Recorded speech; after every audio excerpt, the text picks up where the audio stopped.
9वीं से 12वीं तक की कक्षाएं 1 फरवरी से शुरू करने की तैयारी, कैबिनेट में होगा फैसला। प्रतिभा ने सराज से चेतराम को बताया प्रत्याशी, कहा आश्रय राजनीति में सक्रिय नहीं।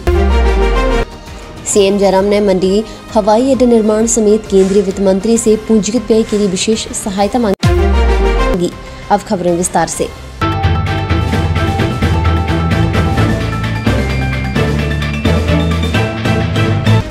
कोरोना संक्रमण के मामले बढ़ने के चलते हिमाचल प्रदेश के ग्रीष्मकालीन स्कूलों में पहली से 8वीं कक्षा के विद्यार्थियों को 15 फरवरी तक छुट्टी दी जा सकती है।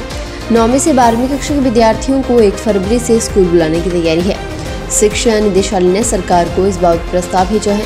31 जनवरी को कैबिनेट बैठक में इस बाबत अंतिम फैसला होगा।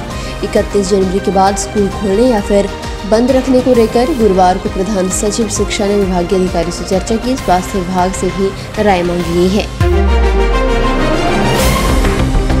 हिमाचल प्रदेश के मंडी संसदीय क्षेत्र के सांसद प्रतिभा सिंह ने सीएम जयराम ठाकुर के गृह विधानसभा क्षेत्र सराज के बाखली स्थित देवी बगलामुखी मंदिर में एक बैठक के दौरान पूर्व प्रत्याशी ठाकुर चेतराम को वर्ष 2022 में कांग्रेस का भावी उम्मीदवार घोषित कर दिया। 25 जनवरी से देर शाम चेतराम समर्थकों की बैठक में प्रतिभा सिंह ने सुखराम परिवार पर एक निशाना साधा और कहा कि आनंद फानंद 2019 में सुखराम के पोते आश्रय को हाईकमान ने टिकट दिया। वह राजनीति में सक्रिय नहीं थे, जिसको न केवल कार्यकर्ताओं बल्कि जनता ने भी नकारा और करीब 4 लाख मतों से हार गए। चुनाव नहीं लड़ना था, लेकिन कार्यकर्ताओं का मान रखते हुए इस दफा चुनाव लड़ा और करीब बड़ी लीड कवर करने के अलावा 8000 मत अधिक लिए। हिमाचल प्रदेश के चंबा में गुरुवार रात करीब 9:13 पर रिक्टर पैमाने पर 3.4 तीव्रता का भूकंप दर्ज किया गया। भूकंप के झटके लाहौल में दर्ज किए गए।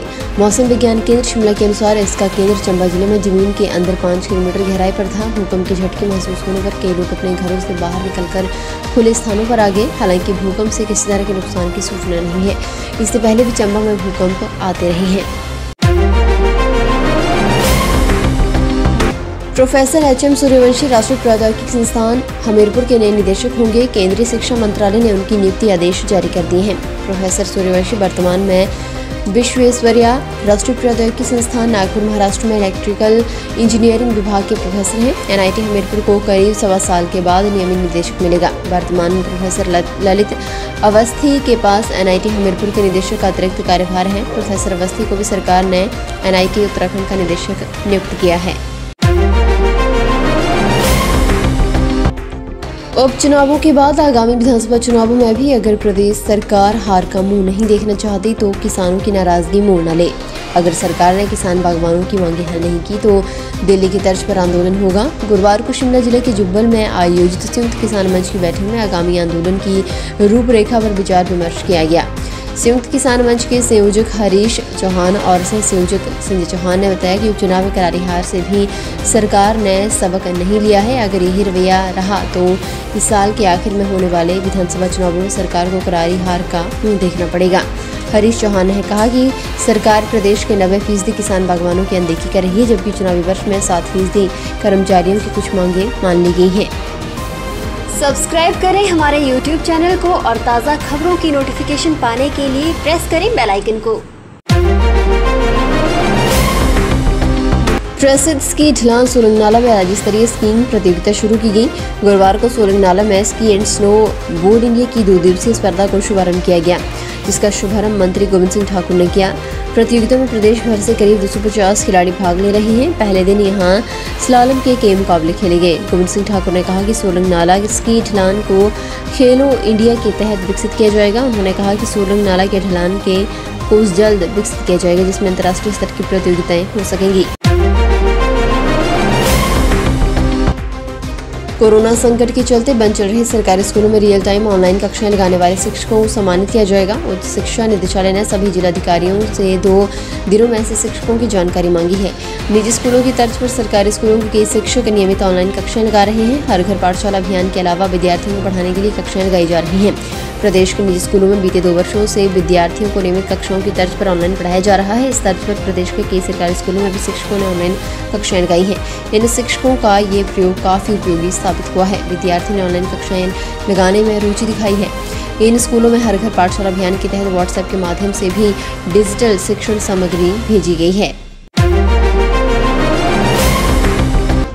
मुख्यमंत्री जयराम ठाकुर ने नई दिल्ली में केंद्रीय वित्त मंत्री निर्मला सीतारमण से मुलाकात कर पूंजीगत व्यय के लिए राज्य को विशेष केंद्रीय सहायता देने और अर्थव्यवस्था की स्थिति अनुकूल बनाए रखने के लिए भी सहायता प्रदान करने का आग्रह किया। मुख्यमंत्री ने मंडी हवाई अड्डा निर्माण के लिए भी विशेष केंद्रीय सहायता मांगी। केंद्रीय वित्त मंत्री ने इस विषय में उचित कार्रवाई करने का आश्वासन दिया। मुख्यमंत्री ने केंद्रीय विद्युत, नवीन और नवीनीकरण ऊर्जा मंत्री आर.के. सिंह से भी भेंट की। सीएम ने केंद्रीय ऊर्जा मंत्री से स्मार्ट मीटर, पंप भंडार और ऊर्जा निधि, जल विद्युत परियोजनाओं की स्थापना सहित ऊर्जा क्षेत्र से जुड़े विभिन्न मुद्दों पर चर्चा की। हजारों मील की उड़ान पूरी कर विदेशी परिंदे हिमाचल पहुंच गए हैं। साइबेरिया समेत इस बार चाइना और मंगोलिया से परिंदों की 86 प्रजातियां हिमाचल में दाखिल हुई हैं। वन्य प्राणी विभाग ने इन परिंदों की गिनती शुरू कर दी है। परिंदों ने पौंग बांध को अपना ठिकाना बनाया है और अब यहां आगामी 45 दिन तक प्रजनन अवस्था के दौरान मौजूद रहेंगे। पौंग बांध में अब तक 87,222 विदेशी परिंदों की गिनती हो चुकी है। पौंग बांध में तैनात विभागीय अधिकारी रोजाना पक्षियों की गिनती कर रहे हैं और इनके आंकड़े शिमला भेज रहे हैं। शिमला पहुंचे ये आंकड़े 18 जनवरी तक के हैं। विदेशी परिंदों की तादाद लगातार यहां बढ़ रही है। गौरतलब है कि पौंग बांध में विदेशी परिंदे हर साल जनवरी महीने की शुरुआत से पहुंचना शुरू होते हैं। पूर्व में पौंग बांध में साइबेरियन प्रजाति के पक्षी आते रहे हैं, लेकिन इस बार अभी तक चाइना और मंगोलिया के पक्षियों की पहचान भी हुई है।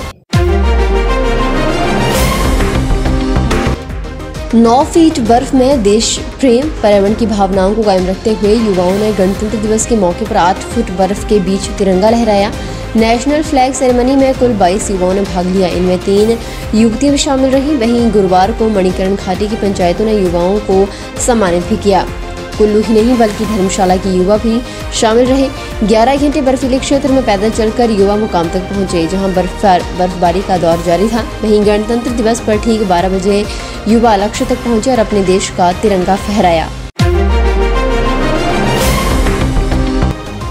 फिलहाल के लिए बस इतना ही और बड़ी खबरों के लिए बने रहिए न्यूज़ सुपर भारत के साथ।